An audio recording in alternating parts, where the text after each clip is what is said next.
Hey, what's going on, everybody? Ryan from Sports Card Radio. That's right, we're back for episode number 28 of the R-Rated podcast, hosted and found exclusively on sportscardradio.com. And why don't you head on over there sometime today or right now, as a matter of fact, as you're listening to this, sportscardradio.com. Check out what's going on over there. Check out the other podcast hosted by my brother Colin and some of the content hosted by our brand new employee as well. So give it a shout. Give me some clicks, give me some likes, give me some shares. sportscardradio.com. Been a little while since we had a R-rated podcast. That's right, I've been a little busy. A little bit of work, a little bit of personal stuff. Mentioned on one of these shows that I was moving pretty soon. Well, I ended up doing that, and I moved to the fabulous city of Las Vegas, Nevada. That's right, out of California, out of the ghetto, and into the jungle of the Las Vegas Strip. That's right. When you move to Las Vegas, you don't move to Summerlin or Henderson or the north side or the east side or something. No, you move straight onto the Las Vegas Strip. And if you're familiar with Vegas, you've been there the last couple of years, I moved into the Veer Towers, which is a part of the city center complex with the Aria, the Vidara, and that whole thing there. So very nice condo buildings that overlook the Strip and the Aria. And probably the only other building I would want to live in Vegas would be right across the street from me, which is the Mandarin Oriental, but that's a little bit out of my budget at this point. So I'm sure we'll have plenty of time to talk about the goings-on in Las Vegas over the course of several shows, but if you're in the Las Vegas area, don't be afraid to reach out if you're a friend of the show, because chances are I will be right on the Strip and can point you in the right direction of some good places to eat, some places to check out, or if you need general Las Vegas advice, certainly someone that you can come to, especially now that I am living literally on the Strip. One thing that did help my moving budget, but also took up quite a bit of time, was the Jimmy Garoppolo phenomenon sweeping the San Francisco 49ers. Thank you, Jimmy G, for the Christmas present and the revival at the box office for the 49ers the last 2 weeks. It's been absolutely ridiculous. 4-10 football team. All of a sudden, I'm making regular season money again, selling 49er tickets. Had a really down year, and then the last 2 weeks have brought me back to respectability with the 49ers tickets. So certainly excited about Jimmy G. Certainly excited about next year. It is going to bring a lot of sharks in the water, but I've been doing this for 4 or 5 years, so next year should be a good 49ers year if I had to bet. But we got several sports card topics to discuss, and let's run these down real quick. And I'm not going to spend a whole lot of time on any one of them, but several to talk about and make you aware of and give my brief opinion on. World famous Group Breaker is shutting down his physical card store. We'll talk about that. Update to the Topps Transcendent Party. What the heck is going on? It was pretty easy to obtain a pass last year. Now, barely any of these cases have been opened.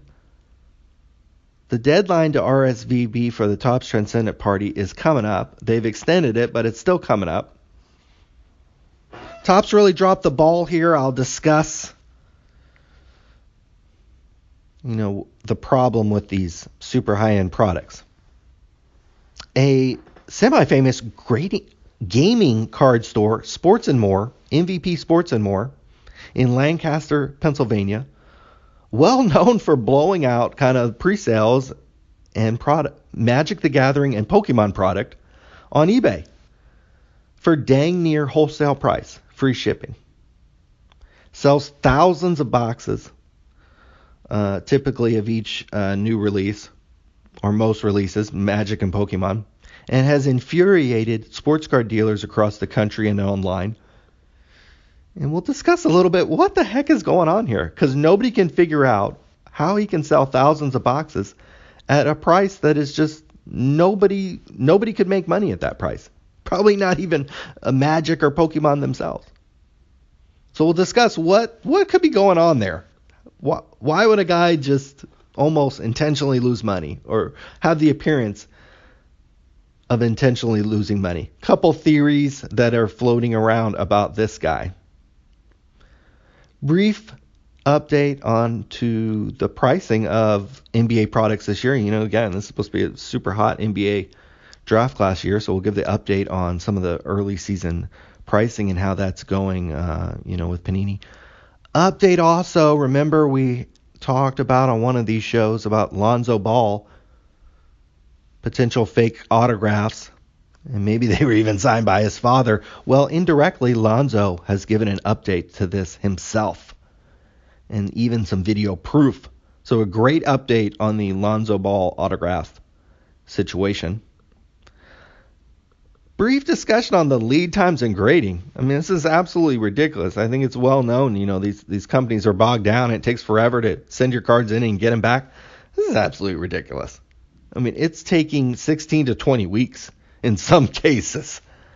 If you're a dealer, we'll discuss this, but if you're a dealer and you're fronting all this money, fronting the money for the cards, fronting the money for all the grading fees, 20 weeks in advance?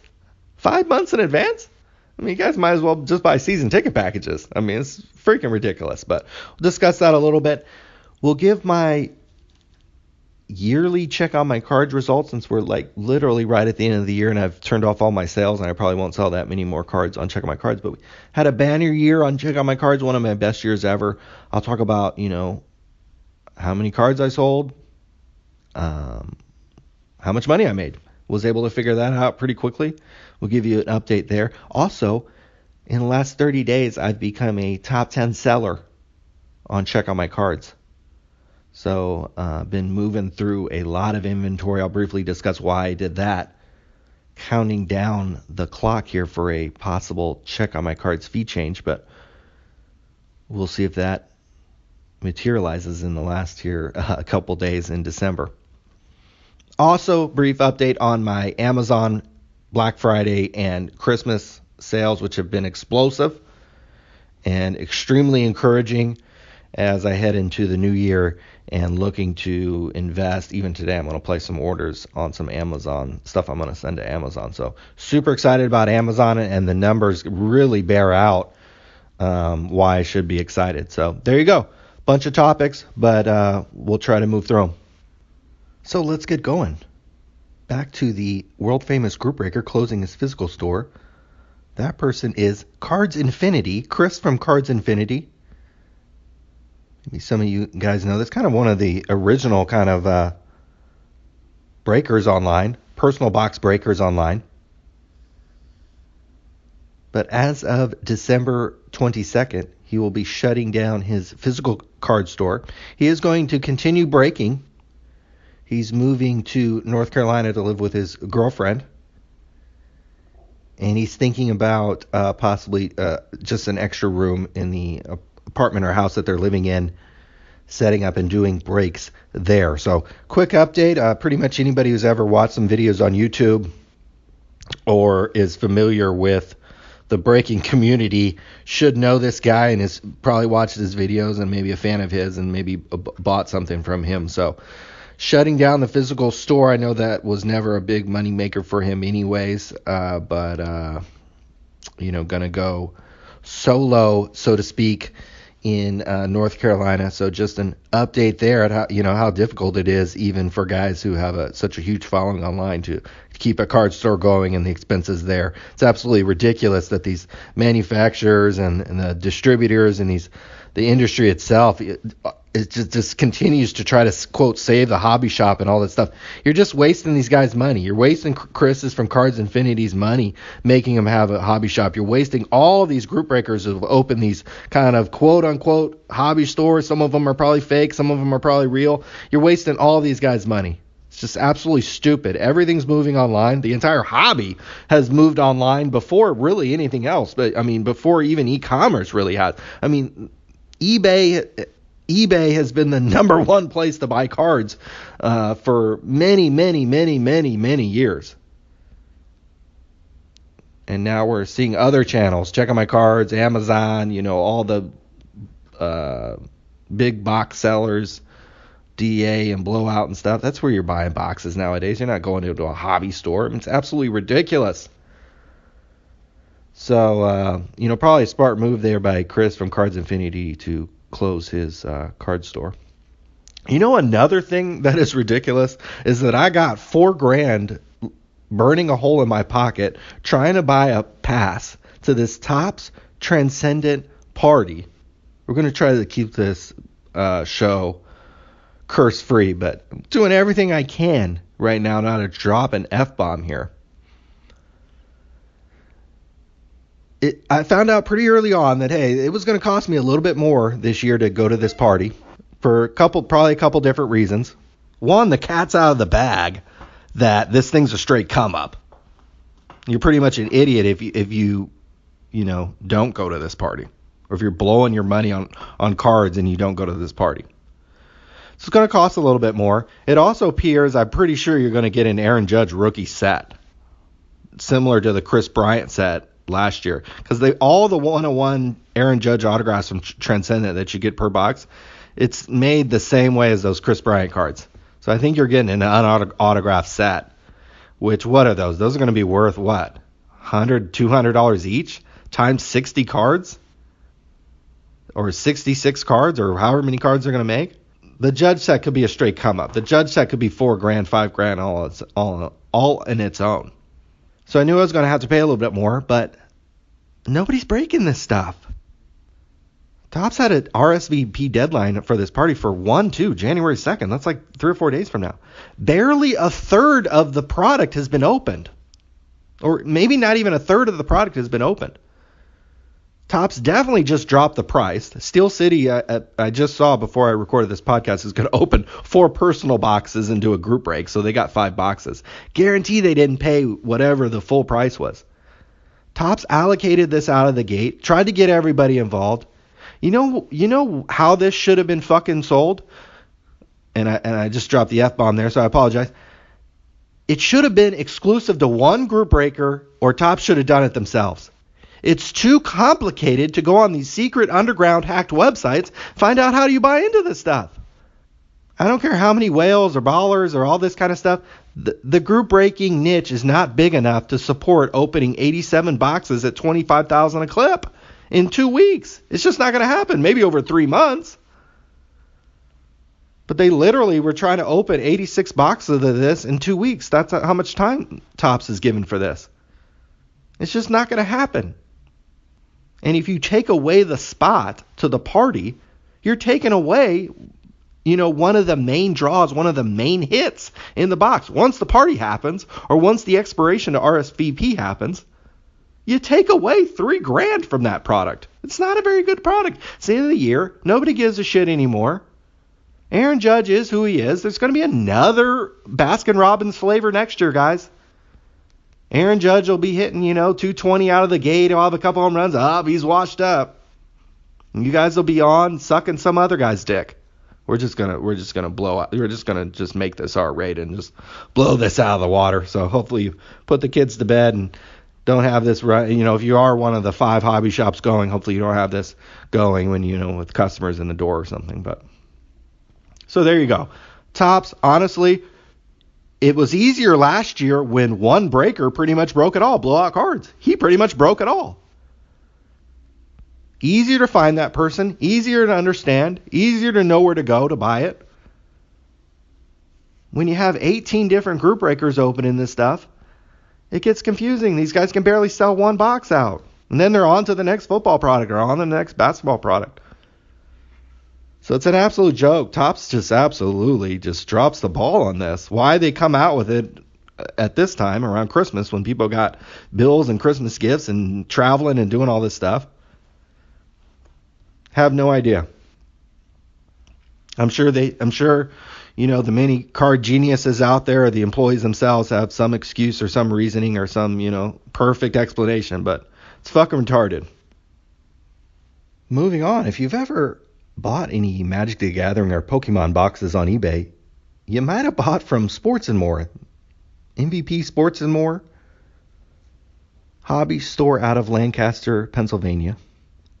This guy on pre-sales and really in general just absolutely blows out the price on Magic and Pokemon.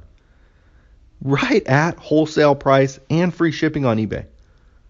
Sells thousands of boxes. If you go to his eBay page, Sports and More, oh my God, the quantity sold is sometimes into the thousands on this stuff of the same product. I mean, this guy's just blowing through stuff every day. Nobody can quite figure it out. There's a really popular YouTube channel, Unsleeved Media, that has over 150,000 subscribers, did a 15-minute video about this store and showed pictures of where it was at. It's pretty kind of a nondescript, kind of your typical looking gaming store there in Lancaster, Pennsylvania. Here's a couple funny points about that. If you go into the store and try to buy something for the eBay price, he won't match the eBay price. It's more in the store. So that's something interesting there. Certainly would raise a red flag. Like, why would you intentionally, why would you sell something on eBay for, and incur all those fees, but you won't sell that to somebody walking into your store with straight cash or a credit card? That doesn't make a whole lot of business sense. But there are some theories about, this maybe isn't a legitimate business, that maybe it's a money laundering business that's just essentially rinsing dirty money with clean money. So say maybe you're big and, hypothetically in the opioid game or the heroin game or some kind of drug game, and you're getting hundreds of thousands or tens of thousands or whatever, many thousands of dollars in straight cash that's straight dirty money. You could essentially rinse that dirty money by buying a bunch of Pokemon and Magic boxes, putting them on eBay, essentially not really caring what price you get as long as you sell through them all, because you just want to rinse the money into clean money into your, quote, legitimate Magic and Pokemon business. It's certainly one theory about what's going on with this business. Could be another theory is that the whole thing is just a tax write-off for some other legitimate business. Maybe it's not a drug business. Maybe it's not rinsing dirty money. Maybe it's still clean money, but the person is looking for some kind of tax write-off or business write-off by showing a loss on this Magic business, on this Magic and Pokemon business. There's even some theory that this person maybe even has a grudge against other peoples or other dealers in the Magic and Pokemon community and is just doing this just to spite them. That instead of paying taxes like he normally would on a legitimate business, he then goes ahead and intentionally loses money on a Pokemon and Magic business just so that he could stick it to some competitors. So it's some far out thinking a little bit. It's some unique ways to think about business. But nobody really knows. And there's been a lot of light shined on this guy, and it's like, why doesn't anybody own up to who's selling him this product? It's from the accounts from the reading that I have done, it appears to be GTS Distribution or Wizards of the Coast themselves are supplying this guy. They have to know. This guy's selling thousands of boxes on eBay. They have to know what's going on. Dealers are complaining left and right about this guy. For months I've been hearing about this guy. And nobody wants to do anything. Nobody knows what the deal is. Nobody has a picture of this guy. Nobody's met this guy. If you people that go to a store, there are people that go to the store. They don't want to say anything because they don't want to look the gift horse in his mouth and give up the opportunity to get $80 Pokemon and Magic boxes on pre-sale, which is less than wholesale. Imagine if this happened in sports cards. Imagine if this guy just started running out Prism boxes for cost. or contenders boxes, or name your hottest product that comes out, and this guy just literally just undercuts you, sells them basically at wholesale price, sells 1,000 of them on eBay. Imagine if this happened in sports cards. So you can imagine there's a lot of dealers who are concerned and like, what the fuck is going on? So several theories here. It's a money laundering, kind of rinsing dirty money. It's just a kind of a tax write-off scheme. He could be just fronting for a distributor. The distributor goes to him and says, "Hey, I can't backdoor or sell all this stuff on eBay. I'd get in trouble from Wizards of the Coast, but you can. So here, just you sell it and just give me the money, and I'll give you a little cut for it." Maybe he's just getting a little small percentage cut for doing this for a much larger distributor. There's a lot, or it could be Wizards of the Coast saying, "Hey, well, we don't sell this. We can't sell this stuff for the price we want, on eBay ourselves. That would make all our dealers mad. But hey, we don't want them mad at us. We'll just make them mad at you, and we'll give you, 3% or 5% of the sales to pack all this stuff up and ship it." There could be a dozen different reasons as to why this is going on, both legal and not. But I think it's worth looking into, and the people that would look into it are Wizards of the Coast, GTS, the other distributors, whoever's supplying this guy. Somebody's supplying this guy, and it could be multiple people. So, people are so greedy, the distributors and the manufacturers themselves, that they don't really care. So worrisome if you're, any kind of dealer, because what if this just happened with sports cards? What if it happened with group breaks? What if a guy just literally just blows through group breaks at a break even or loss, essentially, maybe even a huge loss? Like, what would you guys do? Who would you run to? Who would you call? Would you call the police? Call the internet police? So there you go. Risk factors associated with your business, and MVP Sports and More is somebody I would keep an eye on, because things could be not quite on the up and up at that business. Something that's also not on the quite up and up are these basketball products that have come out this year. We've got all these rookies. Donovan Mitchell looks like James Harden. Lonzo Ball will eventually shine, and people will see the greatness there. Jason Tatum is unbelievable. I mean, they don't give him the ball. Poor kid goes and stands in the corner, and Kyrie's over there doing dribbles and ball hogging, and Marcus Smart, for some reason, thinks he's a three-point shooter. I mean, it's absolutely ridiculous that this kid isn't getting 15 to 20 shots in a game. But at some point he will in his career and will shine. But there are just countless rookies that are just straight ballers. These guys are unbelievable. And more that'll, improve and get better. Believe it or not, guys do improve and get better over the course of their NBA career. 19-year-old kids, believe it or not, can get better at basketball. Breaking news. But what maybe needed to get better at Panini is their marketing and their sales plan. Because not one product is selling for over factory cost, aside from Panini Prism Basketball. Donruss Basketball, factory cost $56. You can buy a box for $52 on DealerNet. Panini Ascension, factory cost $65. You can buy a box for $50. Panini Court Kings, $56. You can buy a box actually for about that price right now, so about even there. Panini Hoops, $56. You can buy a box for $56. Totally Certified just came out, or is pretty recent, $74. Again, dead even there. Panini Prism, $93. That has shot up. You can buy a box that looks like for $250. So that's quite a move there on Prism. Panini allocated even Hoops and some of these early season products to dealer. Again, I'm starting to rethink my thoughts on allocation. I think one group breaker, two group breakers, or Topps themselves should have opened the entire 87 boxes that Topps Transcended and just made that a whole event. We're going to open all of these and do all of these. Come buy in here. Have all these unique ways you can, spin the wheel and this random and blah, blah, blah, blah, blah, blah, blah. And maybe the same thing should happen with basketball. In theory, Panini probably has saved these prices from tanking even more.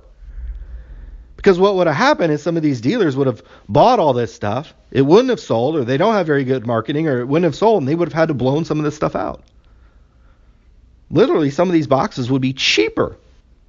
There's going to be a buying opportunity for this basketball. Go look at 09, 010 prices, box prices, the Steph Curry, James Harden year. Go look what those cost.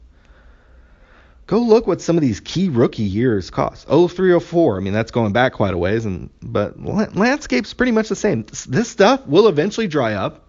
The NBA Hoops box will eventually be a $90 to $100 box or more.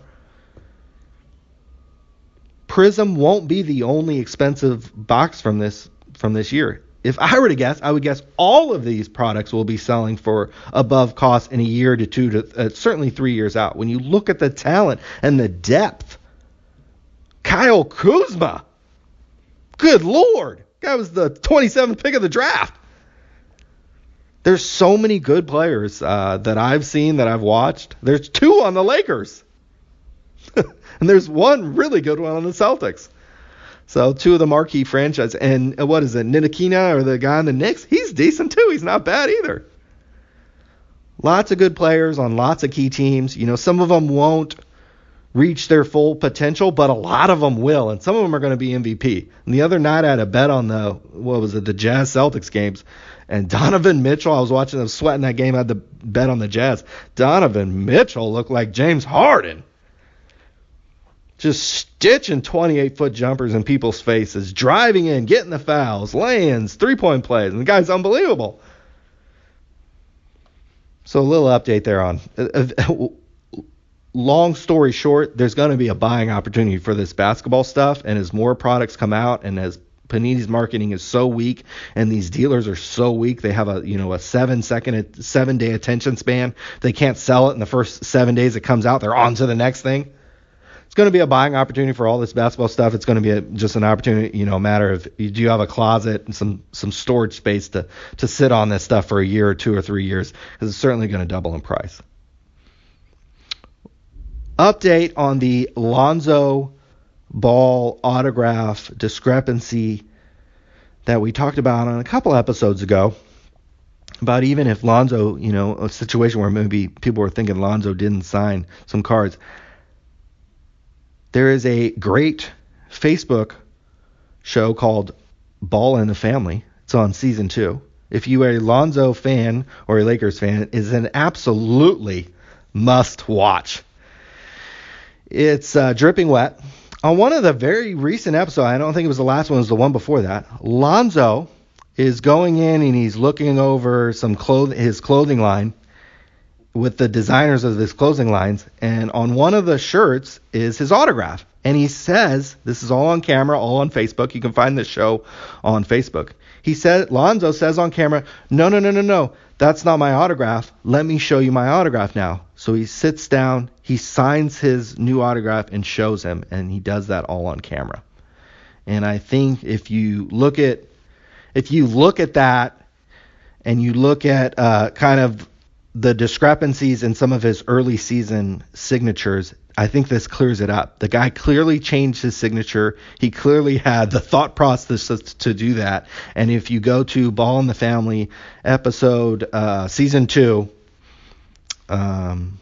you will find, I encourage you to watch the whole season, you will find the situation where Lonzo talks about changing his autograph. So I think that clears that up in that regard.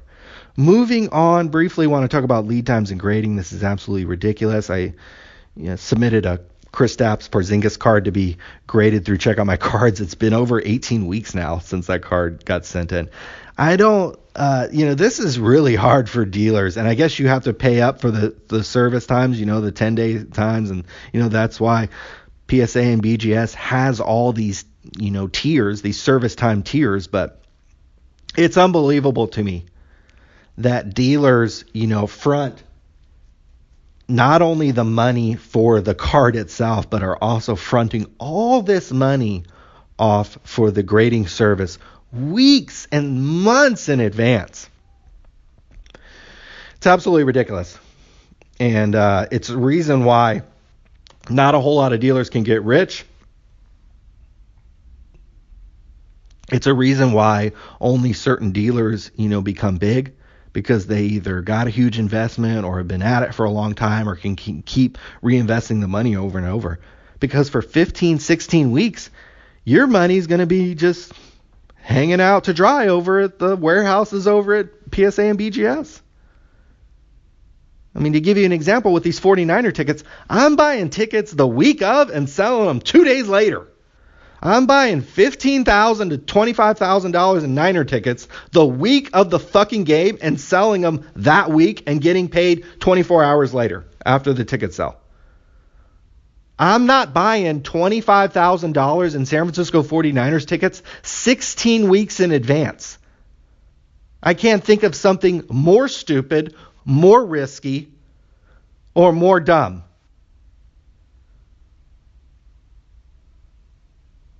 You should just be buying Bitcoin or buy Shake Shack stock that I, again, recommended on this show at $30. I believe it's at $45 now. So if you listen closely to this show, sometimes I tell you good advice. Buy Kristaps Porzingis rookie cards. Buy Brandon Ingram rookie cards. Boy, he sure has looked pretty damn good this season. The lead time in grading is just absolutely ridiculous. I don't buy 49er tickets 16 weeks in advance. And that's what you're doing with these graded cards. You're buying the card, or you have the card, and then you send it in and you're waiting 16 weeks. Or you have to pay more for the faster service time, which just eats into your margin if you're selling this stuff.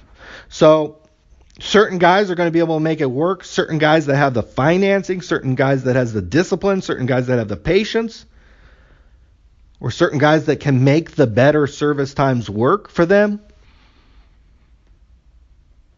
or just get on a rotation. Maybe you're sending cards in every week, or you're sending in batches every week. So eventually you kind of catch it up. You're getting cards in.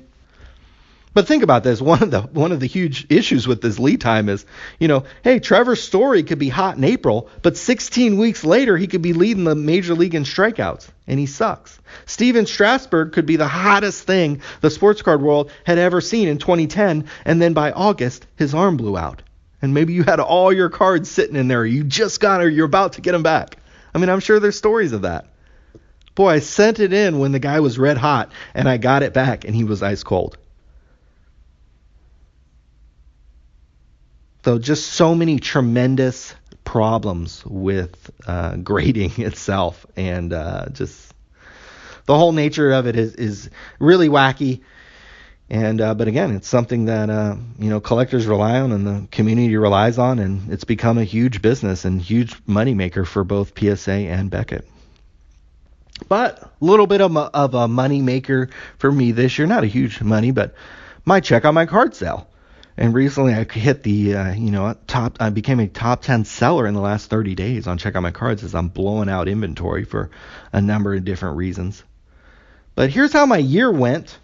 This year I sold 20,612 cards. So that's, a lot of cards. And to give you some perspective, I've been on Check Out My Cards since 2011.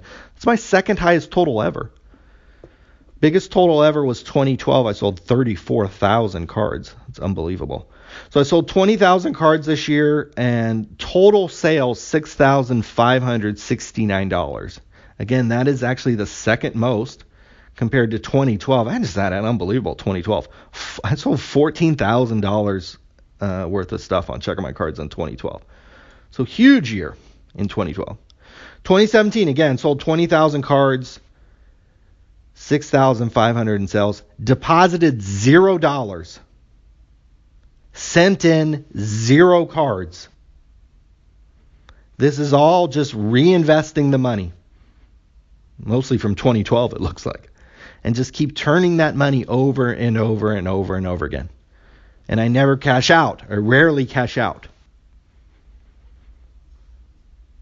I just continue to buy cards and turn them over. I don't send in cards, and I don't deposit money. So of the 65, again, I sold 20,000 cards, 6,500 in sales. My total profit off of that was $2,595. So that's straight cash profit. My storage fee, well, that's actually, what is that? My gross. My storage fees were $111. So it looks like I pay about $10 a month in storage fees. I ran a bunch of sales this year, and that cost me $150. So I have to minus that off the top. So I have to minus the $111 in storage fees that I paid, plus I paid $150 in sales costs. So we minus that out from my net profit, and we get to a profit number of $2,333.90. That is literally straight cash. That is all the expenses from what I paid for the cards, from my storage fees, from my selling costs. Now, it doesn't include the 20% cash out fee, but again, one of the reasons why I sold so many cards toward the end of the year here is because during the National, Tim from Check On My Cards did say he was going to change the cash out fee at Check On My Cards, and as of December 28th at 8:28 a.m. Pacific time, that news has not dropped yet. But if it does, that's great. I'll have a bunch of cash to either cash out and make more money than I would have, or in return, again, this is why I sold a bunch of cards the last few months. So I have about $3,000 cash on Check On My Cards. Imagine if Tim lowers the cash out fee. What do you think sellers are going to want to do? Sell their cards and get cash, right? And guess who will have a bunch of cash on the side? Me. Or if I want to, I could cash out myself and get a reduced rate. That is precisely why I blew out a lot of my inventory in the last 2 months, because I was like, okay, if he changes the cash out fee, one, I want cash to, if I want to cash out, I added more to my margin. I made more money, essentially. Let's say he changes the cash out fee to 10%. Well, I have $3,000 in there. At 20%, I would have, only gotten $2,400. At 10%, well, now I'm getting $2,700. So I just made $300 more dollars.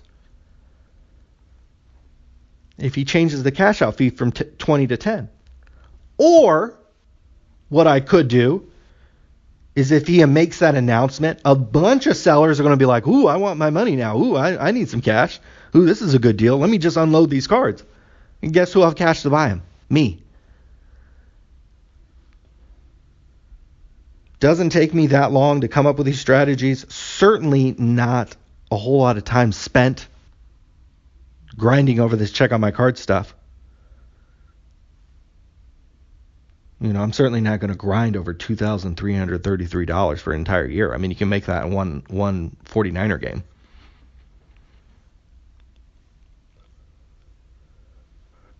But because I don't have to work on it, anytime I want to sell some cards, I just click on a $3 a day sale and stuff moves. I don't have to update my prices. If I want to buy a bunch of cards, I just go buy somebody's portfolio of 700 to 1,000 or 2,000 cards.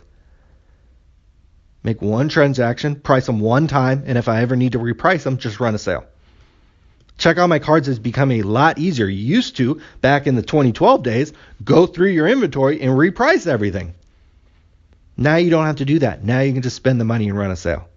So the site has become easier to use. Had one of my best years ever. And I have $3,000 in there to either cash out or use for more cards and kind of restock my inventory that I just blew out in the last 30 days. So certainly very excited. Another thing that is very excited is Amazon. Wow, this platform is absolutely unbelievable. I've been selling on and off all year on eBay and Amazon. I can't believe these fucking lame sports card dealers who do eBay. Like, it's just, unless you got the hot shit, the hot graded shit, the hot players, and you know what the fuck you're doing, eBay's an absolute waste of time. You should be over on Amazon. My sales in the last 30 days on Amazon, $3,523. 212 units sold. Profit $919. That's a 26% profit margin on 200 units during Black Friday and Christmas on Amazon. Absolutely unbelievable. And all I have to do is send in one fucking box to the Amazon distribution warehouses and they take care of the rest. Actually, that's not true. Of the 212 units, 21 of these, so about 10% of these, I spent 2 weeks moving into my new place on the Strip in Vegas. And I walked across the street, directly across the street from my new place in Vegas is this unbelievable Ross discount store. If you've ever been to the Strip, you've probably seen it. I walked in, bought 100 pairs of socks for between $2 and $4.99 each. Went back to my Veer Tower suite. Uploaded those onto Amazon. Didn't do FBA, but just listed them for sale on Amazon. And in 2 days, I sold 21 pairs of socks for $15 each. I made between $5.68 and like $7.81 each pair that I sold. And that was a day and a half, 2 days. So I still have, actually when I go back, when I came back to California, I had to delist everything because I didn't want to bring the socks with me. So when I go back, I anticipate I'll be able to sell those other 80 pairs of socks for about what I did. So it's pretty amazing. I couldn't believe it because I was actually listing the socks to send into FBA. I had no intention of packing and shipping anything myself from Amazon. But I started listing these stocks, and literally 30 minutes later, they started selling. And I was like, oh, that's pretty crazy. Well, shit, why not? I have some bubble mailers and some tape, and just start taping and packing these up myself. And sold 21 pairs of socks in a day and a half, 2 days, at $5 to $7 each profit. And I got 100 pairs, so I still have another 80 pairs. So, you can literally go to Vegas, walk into the Ross store, and walk out with probably $700 to $1,000 straight cash. So that's just one little thing that I'll be doing on Amazon. The socks were just a little part of my sales. A lot of it was just kind of wholesaling and buying cards and different products and sending them in, and stuff moved. Stuff moved really fast. And to have a 26% margin, this is, again, after all my costs, all the Amazon costs, all the FBA fees, all the shipping fees, all this stuff. To be at a 26% margin, holy cow. I mean, you're not going to do that all the time. You're going to probably more average in the 10 to 20% range. But wow, incredible. Again, barely something I worked on, aside from the socks, where I had to walk across the street, go buy them, and then come back and put them on Amazon. Much easier to list something on Amazon than on eBay, though. Good Lord, they already got everything for you. They already got the picture, the description. You don't have to upload any of that crap. Just put how many you have. So really good. Amazon, I'm going to try to load up. Again, I did $3,500 in sales in the last 30 days. My goal is to do at least $10,000 in sales per month for the entire 2018. And so, yeah, shoot, if I did $10,000 in sales per month at $120,000, good Lord, if I ran at a 26% margin, that'd be pretty good. That'd be like 30 grand. I feel pretty good about that. And it wouldn't be that much work. Again, in this time that I sold $3,500 worth of shit on Amazon, I was back and forth moving from from California to Las Vegas. This isn't my full-time job. This isn't what I wake up and do. This is side money. So I'm going to try to turn the side money more into, maybe like $15,000, $20,000, $30,000 profit next year, which would be really good, which would offset any kind of downturn in the tickets, or if, Jimmy Garoppolo twists his knee or something bad happens there. So that's all I got for you. I'll be back sometime soon, and maybe some more Vegas stuff and some more sports card stuff. I've been really tuned out of the sports card world. These are the only topics that I really had any knowledge or any interest in, and maybe we'll jump back in and figure out what's going on with these. Good Lord, why can't you sell more than a third of Topps Transcendent in 2.5 weeks, 3 weeks? So Panini is a joke, Topps a joke. The marketing is a joke. The marketing practically for everyone is a joke, from the companies, the manufacturers, to the dealers, to the breakers themselves. Absolute fucking joke. You all need to fucking step up your game. These lead times are ridiculous for these grading. Absolutely ridiculous. Only encouraging signs I see are, check on my cards, Amazon, and to the smart people that'll be buying these NBA products. Because again, Panini can't market this stuff. The dealers, they have their head stuck up fucking these football players' asses half the time. So there you go. Hope you're doing well. Hit me up if you come out to Vegas and can live the strip life.